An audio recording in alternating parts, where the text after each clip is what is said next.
Доброе утро, наши дорогие телезрители. Это «Утро Якутии» на телеканалах «Якутия-24» и НВК «Саха». Сегодня пятница, и это утро мы сегодня, конечно, по традиции постараемся сделать по-настоящему бодрым и энергичным. Я напоминаю, что у нас есть телеграм-канал «Утро Якутии», подписавшись на который вы можете узнать самые интересные новости, интересные сюжеты и всегда быть в курсе событий. Ну, а сегодня у нас, конечно, по уже хорошо сложившейся традиции очень интересные сюжеты для вас и не менее интересные гости. Поэтому просыпайтесь, заваривайте чашечку кофе, готовьте завтрак и давайте начнем с прогноза погоды. По состоянию на 6 часов утра температура воздуха в центральных районах республики была минус 10, минус 9 градусов. В заречной группе Улусов от минус 13 до минус 7. В южных минус 9, в Вилюйской группе Улусов 16-14 градусов мороза. В Нижнеленских от минус 10 до 0, в западных минус 7, минус 4. В Колым-Идигирской группе Улусов 15-4 градусов ниже нуля. В Янских минус 25, минус 6.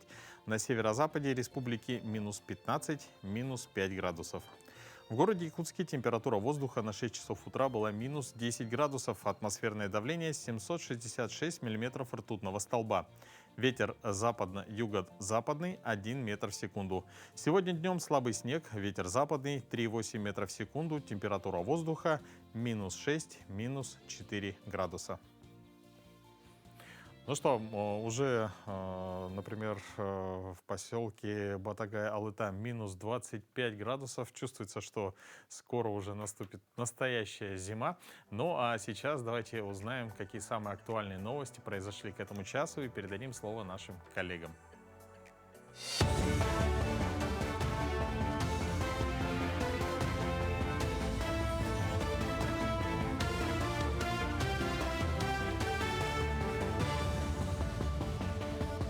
Доброе утро, коллеги и телезрители. Расскажу о самых заметных событиях этого утра. В Якутске заработал новый бесплатный травматологический пункт номер 2 для взрослого населения. Он расположен на проспекте Михаила Николаева. Травмпункт оснащен всем необходимым для качественной медпомощи взрослым пациентам. Врачи-травматологи оказывают первичную неотложную помощь при ушибах, растяжениях, вывихах, переломах конечностей, ранах, порезах и ссадинах. Медпомощь оказывается бесплатно по полису ОМС. Режим работы ежедневно с 8 до 20 часов. Необходимая помощь сразу оказывается. В среднем пока только вот начинает работать травмпункт, поэтому где-то около 20-30 человек обращается в день. Травмы амбулаторные, переломы рук, ног, лодыжка ломает, лучевую кость ломает. Мы тут и с мелкими ранами тоже обращается. Делаем тут такую, зашиваем раны, переломы. Поправляем, репанируем кости и гипсуем. В Вилюйске продолжается строительство второй очереди больничного комплекса. В новом здании больницы площадью 4259 квадратных метров и мощностью объекта на 53 койки расположится отделение терапии, МРТ, УЗИ, ФГДС, родильное детское отделение, отделение реабилитации и восстановительного лечения после инсульта и инфаркта. Весь современный комплекс заработает в полную силу в декабре этого года. Здесь высокотехнологичную медпомощь смогут получать жители Вилюйской группы районов, а также близлежащих населенных пунктов Кобяйского района. Видишь, у нас спектр услуг очень большой будет оказываться, не только получается по нашему району, но будем работать на 3 района или на 4 района. Это все, кто желающие, ближайшие районы будут приходить. Но это показывает большой опыт по первой очереди. По первой очереди, как построили хирургическое отделение, хирургические операции мы уже расширили до эндопротеза. По эндопротезу коленного сустава сейчас планируется здесь внедрение операции. Совместно с нашими специалистами из города Якутска мы совместно будем уже работать и уже внедрять. Берджилгестяхская гимназия имени Василия Филиппова совместно с родительским комитетом, участвуя в проекте «Знания», реализует проект «Школа мужества Эр-Хогун». Одно из мероприятий проекта было приурочено ко Дню отца и прошло в Алонхо-доме в формате круглого стола. Участники открыто обсудили тему «Хороший совет отца. Вечное наставление для сына». Поделились своими мыслями и мнениями. Учащиеся из берджилгестяхского и кюрюляхского наследия приняли участие в уроке патриотизма с участниками боевых действий. Дети с большим интересом слушали выступления и задавали интересующие вопросы. У нас был проект «Школа мужества Эр-Хогун». Мы вот собрали круглый стол на эту тему и вызвали, позвали с города, с других улусов спикеров. И вот сейчас выйдет очень хороший разговор, думаю. Недавно опубликованное в соцсетях видео, снятое блогером из города Мирный Ольгой Ивановой, привлекло внимание жителей республики и не только. На видео видно, как взрослые птенцы вместе с молодняком спокойно плывут по реке. С наступлением холодов птицы улетели, однако одинокий лебедь отстал от семьи и теперь вынужден оставаться на холодной воде самостоятельно. Это обстоятельство вызвало озабоченность среди населения. Многие начали активно интересоваться судьбой одинокого пернатого друга. Подруга написала, что здесь на речке на Иреляхе увидели лебедей, и мы сразу помчались. Близко как-то вот получилось прям подлететь на дроне. Но сейчас уже столько времени прошло, да, 2 недели, по-моему, с той съемки, а одна до сих пор осталась. Я вот не знаю причину, почему с той съемки уже столько времени прошло, и он до сих пор остается. На этих выходных вроде как тепло будет, но со следующей недели уже как-то нужно нам уже предпринимать какие-то меры, что ли, все равно мы переживаем. А вдруг что-то случилось, и он не может туда на юга улететь.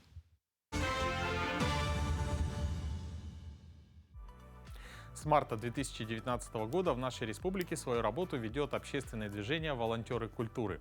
Цель этого движения – сформировать сообщество активных граждан, участвующих в волонтерской деятельности в сфере культуры, реализующих творческие и социокультурные инициативы. И сегодня у нас есть возможность узнать о движении поподробнее, ведь у нас в гостях руководитель Всероссийского общественного движения «Волонтеры культуры» Богданова Милена Анатольевна. Доброе утро. Доброе утро. Но расскажите, пожалуйста, о движении волонтеров культуры в России. Да, действительно, наше движение появилось в 2019 году. Благодаря национальному проекту «Культура» мы начали развивать движение в регионах России вместе с Министерством культуры Российской Федерации, в партнерстве с Росмолодежью, в регионах, соответственно, с профильными органами власти. И росли, развивались, и выросли в такое большое сообщество, которое сегодня насчитывает больше 200 тысяч волонтеров культуры по всей стране.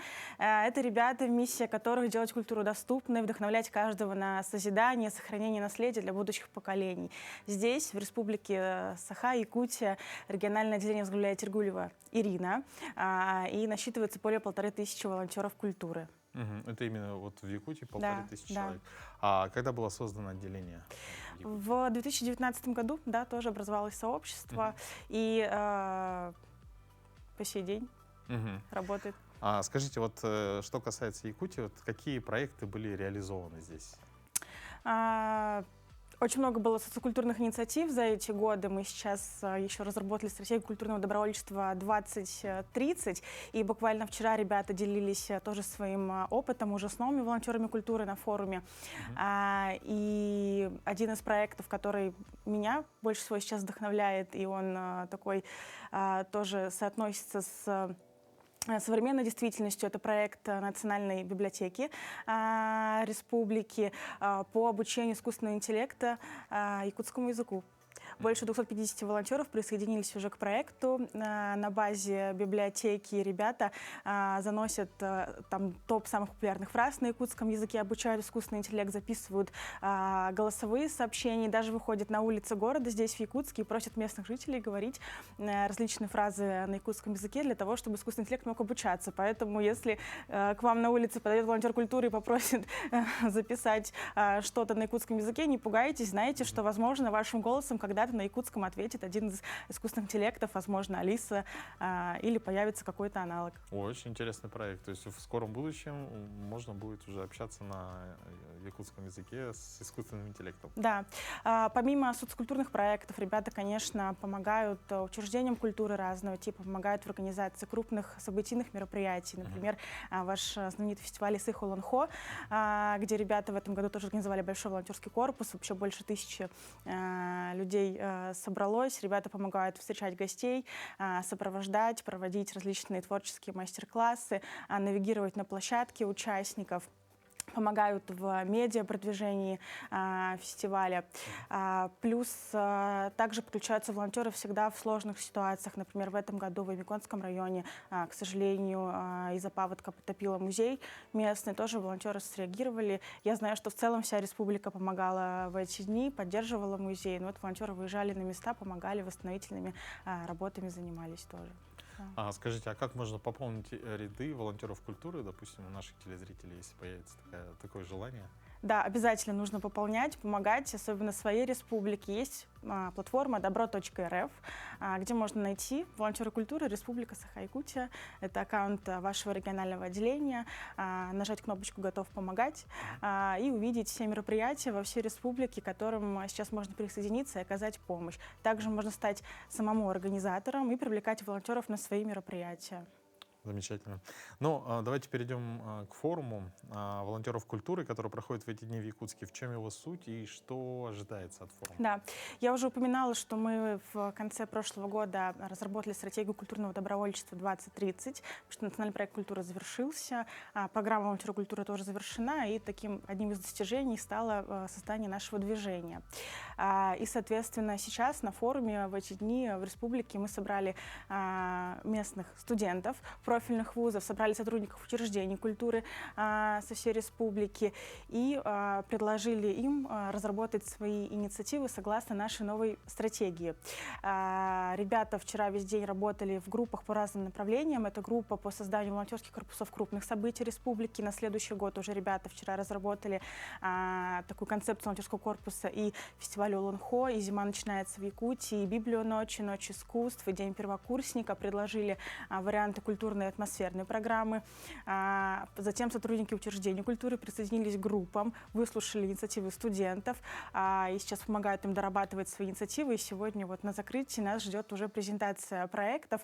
И учреждения культуры станут такими наставниками для вот этих инициативных команд, для ребят, которые входят только в движение, становятся волонтерами культуры, и они будут реализовывать свои инициативы на базе конкретных учреждений культуры в республике. То есть мы объединили учреждения, студентов, профессионалов, тех, кто только учится, для того, чтобы в синергии можно было качественнее организовать эти мероприятия. И ребята сейчас думают не только над тем, как сделать, чтобы это в республике прошло на высшем уровне, но чтобы каждое из этих событий культурных, которые пройдут в следующем году в вашей республике, чтобы о них знала вся Россия и в том числе наши ближнее зарубежье.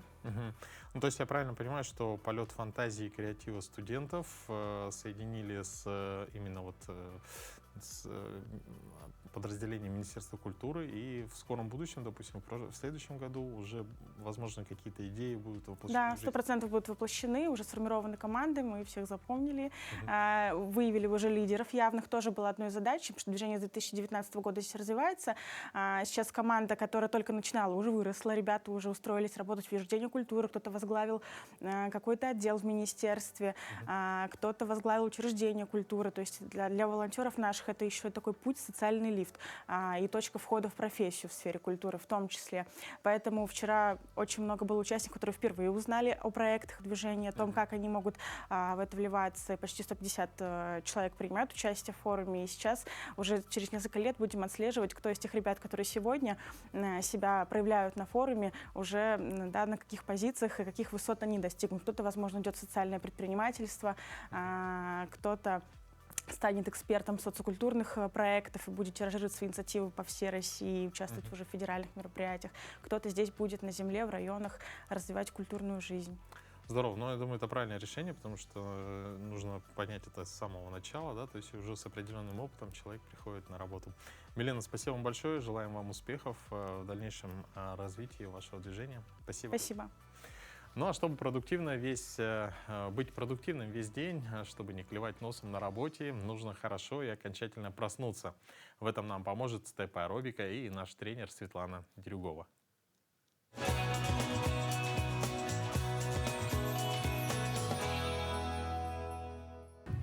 Всем доброе утро, меня зовут Дерюгова Светлана, я тренер по направлению степ-аэробика.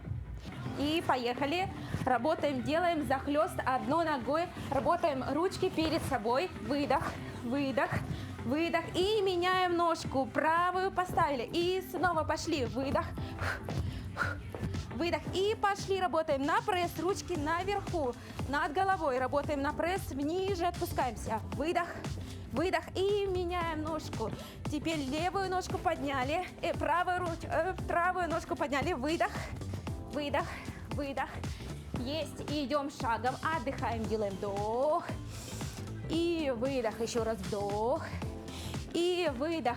Есть, теперь делаем захлест одной ногой, меняем, выдох, выдох, есть, есть, еще. Работаем, работаем, работаем.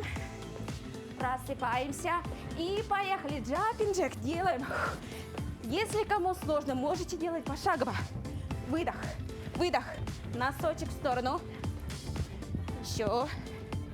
Есть. Теперь можем работать пошагово. Работаем с правой ножки и левой ножкой. Отпускаемся на правую, левая и пошли. Выдох. Ага. Еще. Коленки немного полусогнуты. Ритмичнее, динамичнее, еще. Молодцы. Ага, и пошли, колено, локоть. Выдох, выдох, выдох. И поменяли ножку. Ага. И также, у кого нет платформы, можете работать просто. И выдох, выдох. Итак, поехали, ручки перед собой. Корпус немножко вниз и пошли, коленки полусогнуты. Выдох, выдох, молодцы. Еще 3, 2, 1. И пошли, чуть быстрее. Выдох, выдох, выдох. 3, 2 и 1. И сейчас проведем с вами растяжку. Поехали вместе со мной. Делаем хороший вдох, на носочки поднимаемся. И выдох, спокойно. Еще раз глубокий вдох. И выдох, внизу ручками потрясли, разгоняем лимфу, еще. Есть, теперь ножки на ширине, еще чуть шире. Взяли за голено, стоп, и вниз прогибаемся, и задержались. 5, 4, 3, 2, 1. Потянулись к правой ножке, растягиваемся. 3, 2, 1. И к левой ножке. 3, 2, 1. Сейчас ножки соединили. Вниз прогибаемся, колени не сгибаем, колени у нас прямые. Вниз отпускаемся и у носочков задержались и раскачиваемся. Задержались. 3, 2 и 1.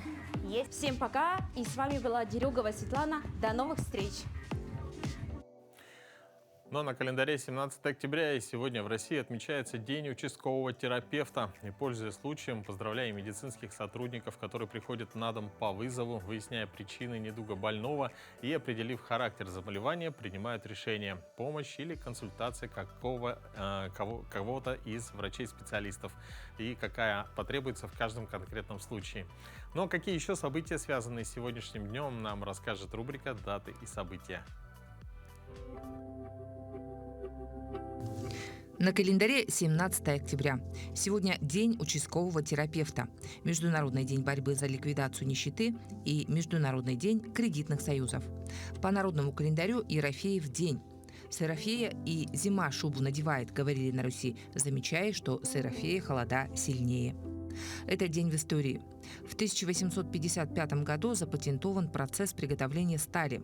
В 1902 году в этот день состоялся выпуск первого автомобиля марки «Кадиллак». В 1918 году в Москве открылся первый в мире государственный музей игрушки. В 1945 году в этот день город Кёнигсберг вместе с прилегающими территориями был включен в состав Советского Союза. А в 1961 году, 17 октября, открыт Государственный Кремлевский дворец. В этот день родились Мария Гороховская, советская гимнастка, олимпийская чемпионка.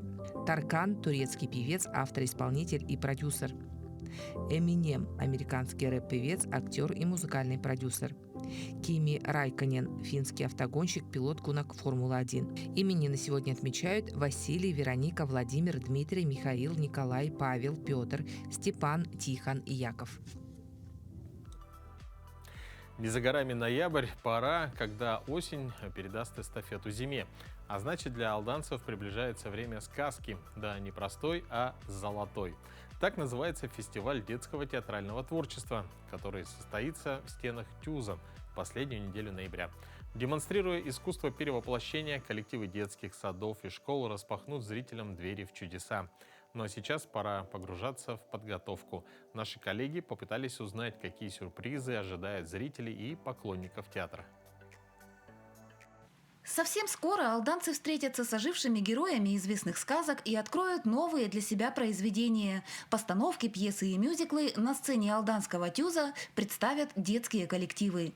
Любимый многими поколениями фестиваль театрального творчества пройдет в последнюю неделю осени. И сейчас маленькие артисты вместе с педагогами окунулись в подготовку. Конечно, мы не пропускаем никогда этот фестиваль и обязательно участвуем, очень серьезно готовимся и готовимся все.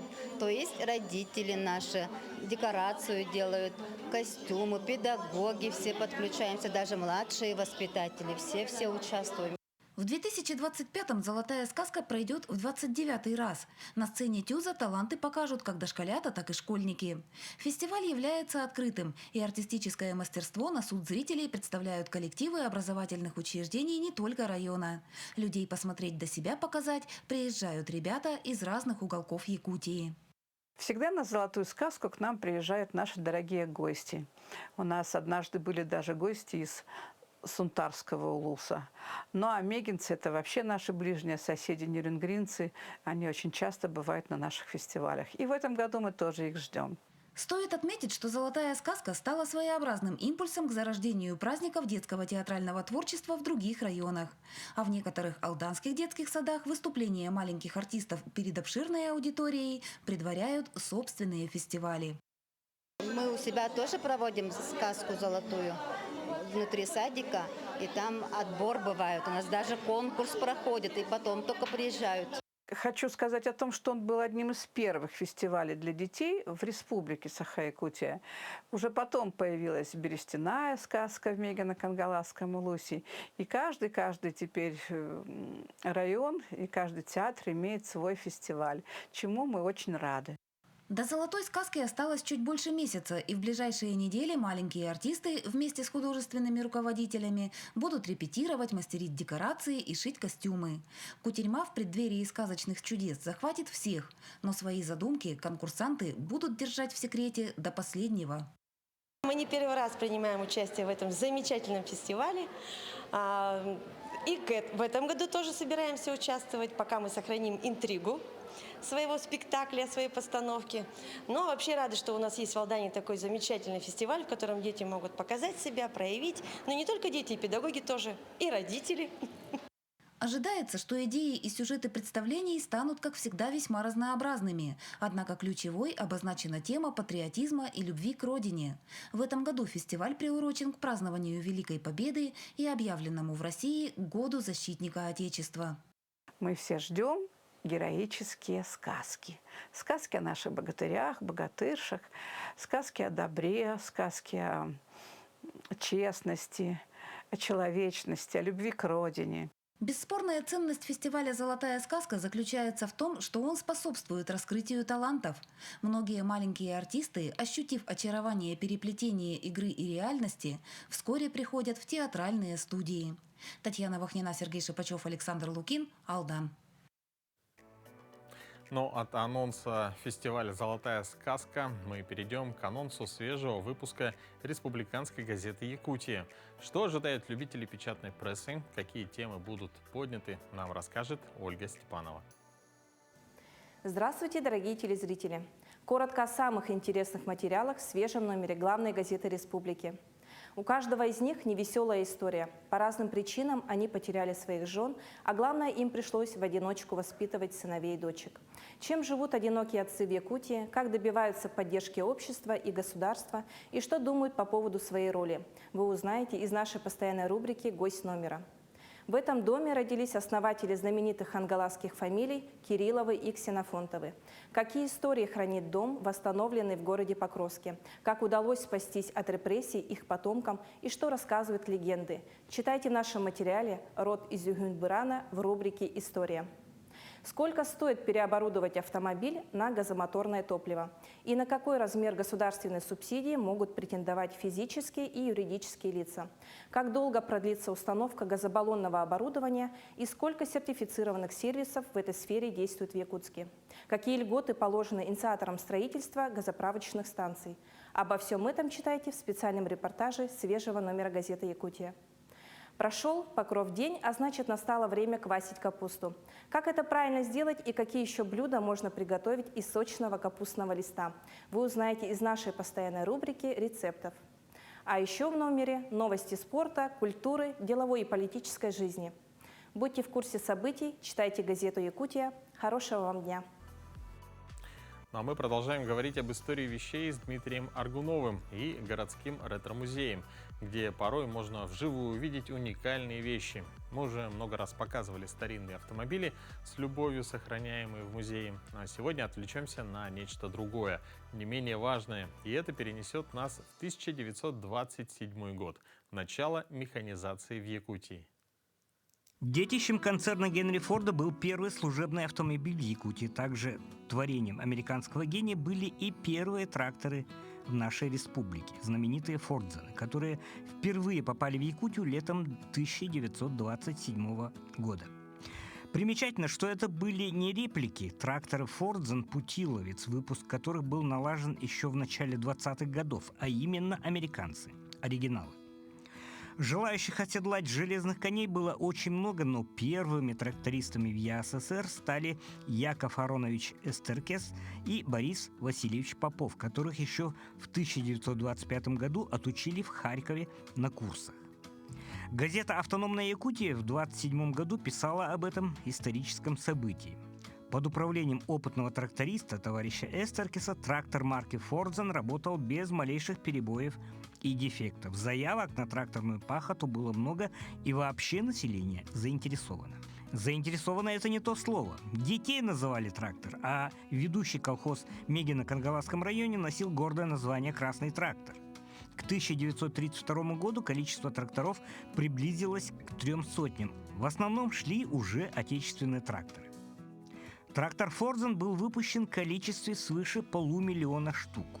Генри Форд принимал личное участие в маркетинге сельскохозяйственной машины, ведь сам основатель империи вырос на ферме.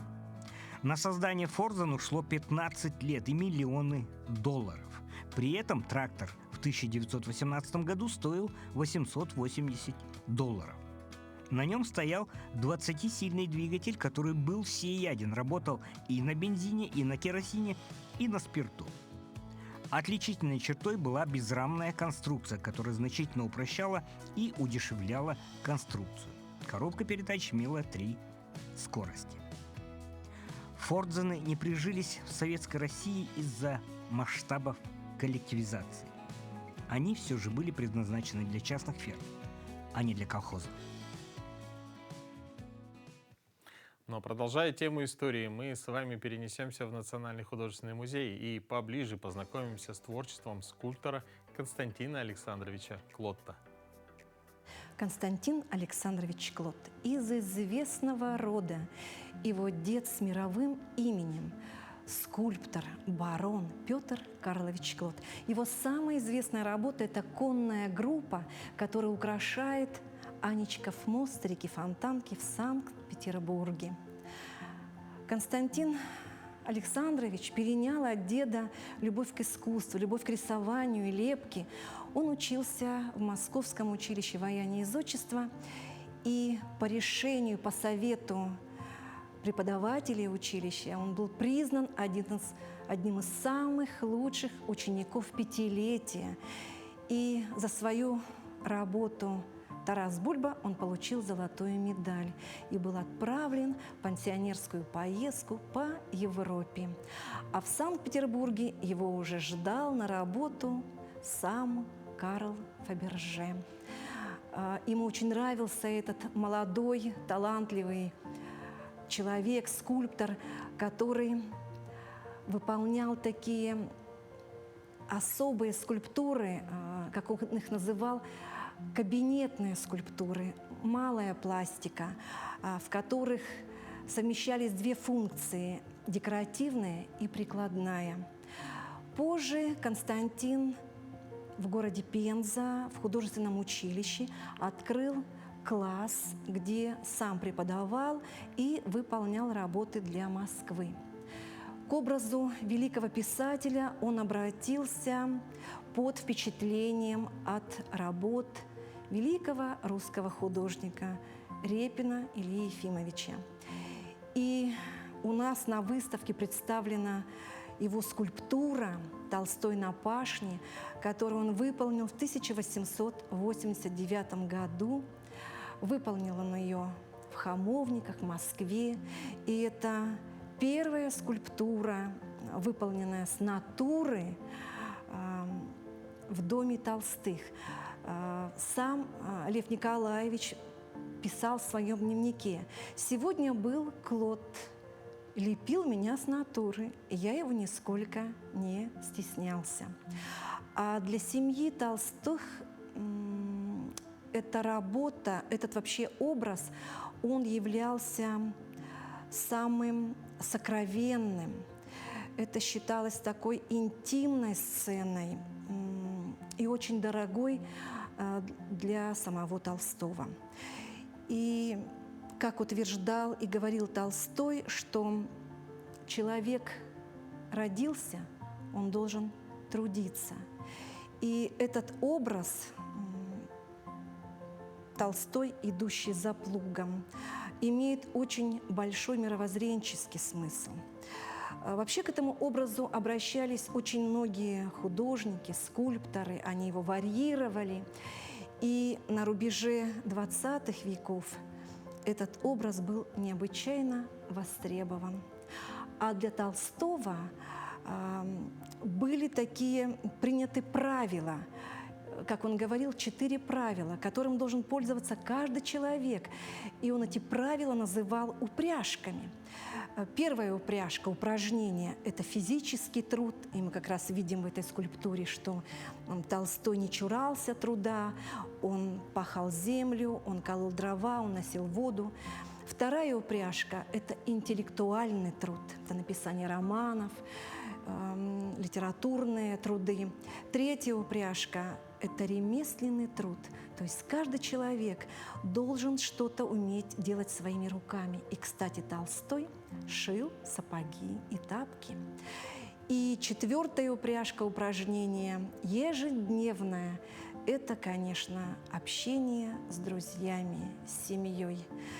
Это слушание музыки, это походы в театры и на выставки. Ну а мы желаем вам доброго утра и приятного аппетита, если вы сейчас завтракаете. Ну а наша рубрика «Блюдо дня» подготовила для вас вкусные рулетики с овощами. А как их приготовить, мы расскажем далее.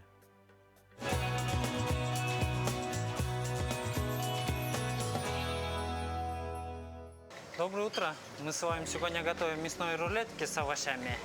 И к этому нужен у нас фарш говяжий, куриный, также бекон. И овощ, и сыр российский. И также будем делать соус для мясного рулета. Первым делом берем бекон и заворачиваем в нем фарш.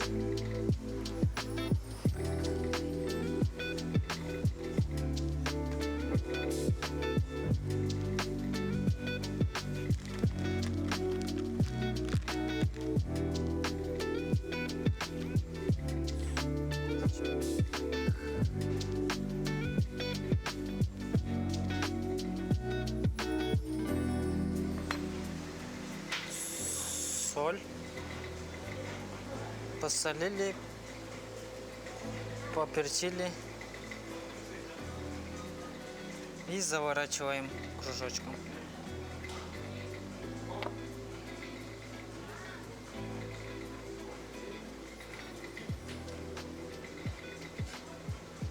Точно такой рулет делаем куриного фарша, но только туда добавляем сыр.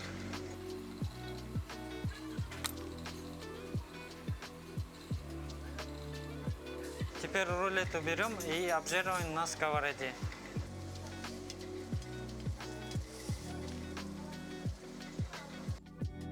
Также нам понадобится запеченная картошка и свежие овощи. Берем картошку, делим, болгарский перец, помидор, кабачки и баклажан. Овощи тоже должны мы обжаривать на сковороде.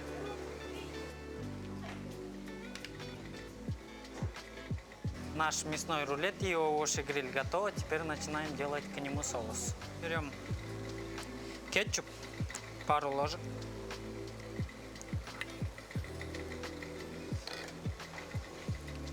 Унаги, ложка.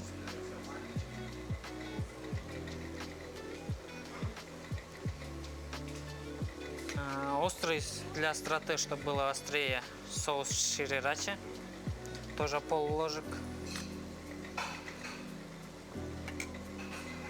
Также мед алтайский, тоже ложка.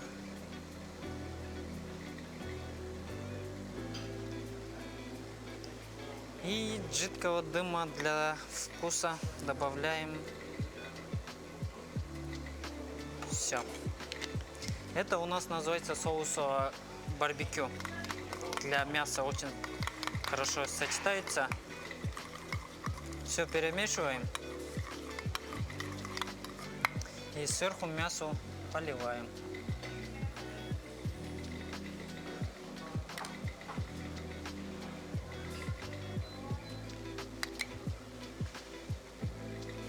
Берем наше блюдо, теперь отправляем его в духовку при температуре 180 на 15 минут.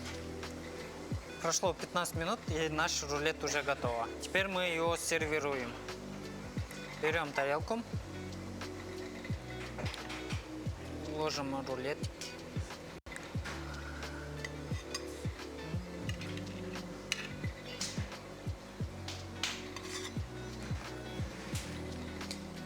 Запеченные овощи тоже, картошка,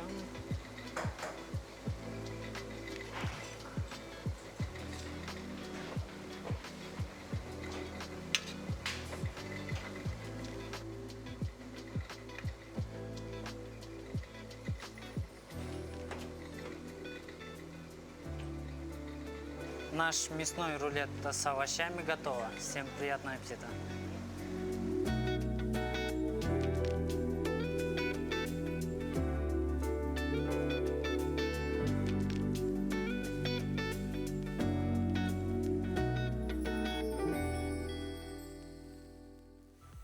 Спасибо большое за очень вкусное, сытное, на самом деле, блюдо. Захотелось его прям попробовать приготовить сегодня. Тем более, что, я думаю, у каждого, у кого есть огород, есть и кабачки, и помидоры, и все, что нужно. В общем, попробуйте, думаю, не пожалеете. Ну, а нашему шеф-повару мы выражаем благодарность за такое сытное блюдо. Я, на самом деле, немножко проголодался, даже пока смотрел. Ну, давайте сейчас перейдем к новостям и передадим слово нашим коллегам из блока новостей.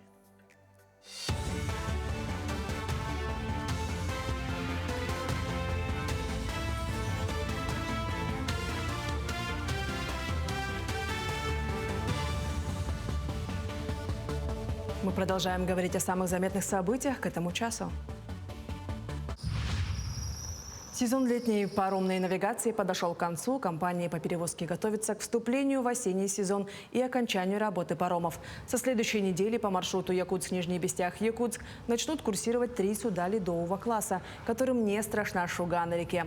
Повысятся и тарифы на перевозку. Для легкового транспорта стоимость проезда составит от 4 до 12 тысяч рублей в зависимости от марки и габарита автомобиля. За фуру до 65 тысяч рублей. Здесь дополнительные расходы, я сказал, это и привлечение дополнительной техники, это буксиры для сопровождения, это и договоры с судами на воздушной подушке в случае, если нештатная ситуация возникнет на реке, чтобы пассажиров мы могли оперативно забрать и вывести на берег. Поэтому в этот период как раз он и называется межсезонный, сложный, потому что увеличивается и расходная часть, и, в общем-то, нагрузка на экипажи в том числе. В Амге состоялось открытие филиала Якутского педагогического колледжа. Учебное заведение на базе Амгинской СОЖ номер 2 будет готовить специалистов по направлению преподавания в начальных классах. В феврале этого года Амгинское районное управление образования подписало соглашение о сотрудничестве с Якутским педагогическим колледжем. И 1 сентября в Амгинский филиал колледжа на заочное отделение преподавания в начальных классах были зачислены 20 человек. Среди них 10 из Амгинского улуса и 10 из других районов республики. Кроме того, в этом учебном году в той же школе открылся первый в Улусе психолого-педагогический класс. Также в Улусе ведутся работы по открытию филиалов медицинского колледжа и сельскохозяйственного техникума. Был заключен договор о совместной работе. Да? И первое то, что на базе второй школы открыт педагогический класс. Это первая работа. А вторая – это сегодня мы открываем педагогический филиал педагогического колледжа, отделение учителей начальных классов. Да? И отрадно то, что в этом году амгинские выпускники, это в количестве 10 выпускников наших школ, поступили в это отделение. В креативном кластере «Квартал труда» проходит 3-й ежегодный фестиваль якутской анимации «Току Фест». В его рамках пройдут создание и показ якутской короткометражной мультипликации в финале республиканского конкурса анимации «Мультипарк». Всего в нем примут участие более сотни человек. Это не только анимационные студии, творческие коллективы и будущие специалисты креативной индустрии, но также ведущие российские эксперты в области анимации. Гостей будут ждать презентации новых проектов, профессиональные дискуссии о будущем индустрии, лекции для молодых специалистов и мастер-классы для школьников. Охват практически вся республика. Конечно, это нас радует очень сильно, и мы видим, что якутская анимация в Якутии вообще растет. Да? За 4 года у нас в Якутии создано почти что 300 мультфильмов на якутском языке.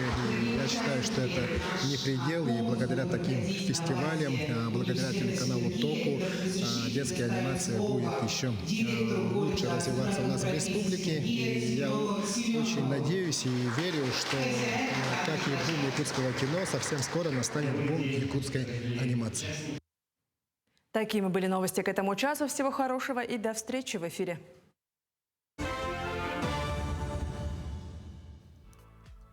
Впервые в современной истории якутянам на парусной яхте удалось пройти 5000 километров из Якутска до Анадыря. Каждая миля маршрута была испытанием, а каждый пройденный рубеж – победой. Великая Лена показала свой крутой характер. Шквальные ветра, сильные течения, неожиданные мели. Звучит как описание к остросюжетному приключенческому кино. И сейчас у нас с вами есть возможность из первых уст узнать подробности этой экспедиции. У нас в гостях капитан парусной яхты Андрей Антипин и участник экспедиции Максим Иванов. Доброе утро. Доброе утро. Доброе утро. Ну, расскажите про ваше путешествие, как оно состоялось? Ну, оно состоялось благодаря Русскому географическому обществу в честь 300-летия северной экспедиции Витуса Беринга, великого командора, 180-летию Русского географического общества и 500 лет Северному морскому пути. Ну, а для меня, как капитана, то это была моя мечта пройти Северным морским путем на своей парусной лодке, и это свершилось. То есть вы стартовали из Якутска, да, и финишировали в Анадыре? Из Якутска, окончательный наш пункт Петропавловск-Камчатский, но ввиду закрытия навигации для маломерных судов пришлось остаться в Анадыре. Ну, прошли Тикси, Певек, в общем, обогнули восточное побережье нашего материка. Ну вот я, когда вас объявлял, да, то есть реально были шторма сильные. Да, вот мы маленько, конечно, так сказать, не посмотрели прогноз погоды и вышли в море и попали в 6-бальный шторм. 6 баллов. Да, то есть волна достигала 5 метров. Но лодка, хоть она и старенькая, она себя показала прекрасно. Экипаж выдержал. Вот благодаря экипажу, в принципе, все это у нас прошло благополучно. То есть, в целом, яхта ваша класса, я так понимаю, Морская лодка, да. Она маленькая, но она морская. А правда ли, что пришлось пробивать лед, чтобы проплыть Восточное Сибирское море? Да, в районе Медвежьих островов мы в первый раз встретились со льдами. Это было, ну, где-то мы 2 суток пробивались сквозь льды. Вот. Ну, как пробивались? Мы их огибали, обходили. Да. Лавировали. Потому что идти под пластиковым корпусом сквозь лед, ну, это практически невозможно. Да. Потеряли много времени, но все прошли нормально. А лед, получается, ближе к берегу, береговой линии или наоборот? Он шел по 70-й параллели, и, в принципе, далеко от берега. Но мы так получилось, что как раз между островами мы попали вот в этот ледяной плен. Пришлось огибать эти острова. Ну ничего. Я представляю. А экипаж, сколько человек у вас было? Ну, нас 3 было. 3? 3, да. Вы, получается, один из членов экипажа? Да. Это Старпом. Старпом. Старпом. Какие ваши впечатления от поездки? Ну вот, как сказать, разделили на 3, ну, день на 3, и получается по 4 часа один человек стоит 2 раза. 4 часа вахту стоишь и, считай, 8 часов отдыхаешь. То есть, ну... Ну, самое тяжелое, можно сказать, капитан, потому что капитанское время это 12 часов ночи выступает. Он, считай, практически не спал. Даже, можно сказать, начал разговаривать с самим собой. Потом дали отдохнуть, проспаться, да. Проспаться дали. Всякое бывало. Скажите, а маршрут, который вы проходили, он был прямо определен заранее или были потом? Ну, я понимаю, что коррективы из-за вот льда того же, да, были, может быть, из-за шторма, но вот в целом. Нет, корректировки были, да, потому что мало того, что лед, корректировались и по ветру, потому что против ветра тоже было тяжеловато идти. Вот, так что ориентировались на погодные условия, которые нам позволяли как можно быстрее пройти этот путь. А самый протяженный вот автономный режим, вот, то есть вы, допустим, загрузили все продукты, погрузились в яхту, и вот какой это был промежуток по времени? Ну, по времени, наверное, это от Певека, когда мы вышли, но мы зашли в Анкарен, это уже Чукотский автономный округ, вот, и от Ванкарена до Анадыря такой был серьезный, как раз мы проходили Чукотское море, Берингов пролив. Незабываемые места. А сколько дней был вот прямо именно вот без выхода на материк? Если честно, надо открывать вахтенный журнал, потому что там... Ну, где-то 3 недели, да? Около 20 дней. Около 20 дней практически автономно. Автономно. Какие были, ну, что из комфорта было на яхте? То есть как питались, как вот это все происходило? Нет, питание у нас шикарное. Наш матрос Александр Васильевич, председатель РГО, нам готовил рисовую кашу на молоке с утра. Так что питание у нас было хорошее. Скажите, а правда ли, что удалось вам увидеть белых медведей во время поездки? Да, сначала мы встретились с китами, причем мы увидели китов в количестве 6 штук. Ого. Мы подошли к ним, и вот буквально они, 3 кита, такие любопытные, они в 20 метрах нырнули под нашу лодку. Это вот эти кадры именно, да? Да. Вот. В общем, это было в мою вахту. Сперва вот фонтан увидел, и на свой страх и риск вот повернул в ту сторону. То есть вы решили поближе Да. Когда еще такое увидишь? Конечно. Решил повернуть. Но сами киты, я так понимаю, они дружелюбные, да? То есть все равно есть какая-то опасность. Не агрессивный, но... Ну, страх был. Страх был, и ночью вот. Ой, совсем близко, прямо... Они под лодку, буквально в 20 метрах от лодки, 3 кита нырнули под лодку. Тогда я сказал своему экипажу: держитесь, мало ли могут зацепить. Размер яхты сколько в длину? Ну, как два кита, как полкита. Как 9 метров. 9-метровая яхта? 9 метров. Ничего себе. Да, представляю. То есть это, ну, на самом деле, действительно, это испытание. Вот что чувствует человек, который пересекает Берингов пролив? Гордость. Ну, я гордился тем, что у меня такой экипаж, что такая лодка. Ну, доволен сам собой я был. Вот. Ну, а самое тяжелое потом было, когда приехал сюда, когда осуществил свою мечту. Вот сейчас сижу и думаю, человек без мечты жить не может. А хочется ли снова пойти в путешествие? Само собой, да. Ну, ребятам понравилось. Так что пойдем дальше. На ваш взгляд, вот что было самое сложное в путешествии? Ну, первое — это шторм, когда вот мачта у нас где-то 12 метров. Ну, когда в шторм попадаешь, ну, парусная же у нас яхта, по флагу ориентируешься, смотришь и глазами вот, ну, краем глаза видишь волны, чуть-чуть больше, но иногда, ну, как у страха глаза великие, большие волны, 5-6-метровые волны. Ну, киль-то у нас тяжелый, очень, яхта очень хорошо ведет. Острая волна, например, обычная лодка же вот так носом идет, клюет, а она, киль у него полтора тонны, да? И она вот так тормозит сама собой. И при боковом тоже, например, обычная лодка бы упала, она из-за тяжести киля так спокойно. То есть внизу яхты, так как это морского, да, типа 1,5 тонны. Она показала свою мореходность. И она как Ванька Станька. Хорошая мореходность у лодки. И после этого уже никакие шторма уже. То есть, ну да, действительно, все познается в сравнении. Да, все познается. Может быть, есть кого поблагодарить за поддержку? Да, хочется поблагодарить друзей, родных, близких за ту помощь, которую они оказывали, ту поддержку. Штаб, береговой штаб Русского географического общества. Да. Тоже особая благодарность. Но от себя лично хочу поблагодарить своего штурмана Антонину Юрьевну, которая передавала мне информацию. Человек, не знающий навигации, она мне снабжала всей навигацией, прогнозом погоды, ну, какие ветра, какие волны, какие льды, приливы, отливы. В общем, ей отдельное спасибо. Ничего себе, здорово. Ну вот я, ну, первое сказать, Русское географическое общество — это, оказывается, вообще сила.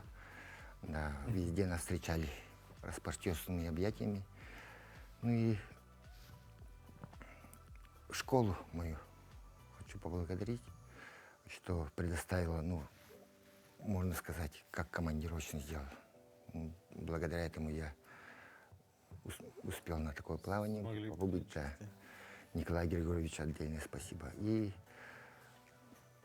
Айталине Федоровой, которая нам шила теплые шарфики, там, яхти, вот такую защиту сделала. Мы вас Да, поздравляем все, еще раз, да, замечательное путешествие. Ну и, конечно, желаем дальнейших успехов. Ну а сейчас, дорогие друзья, мы желаем вам отличного, бодрого пятничного утра, хорошего рабочего настроения и завершим этот эфир зажигательным танцем.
sipping wine in a robe. I look too good to be alone.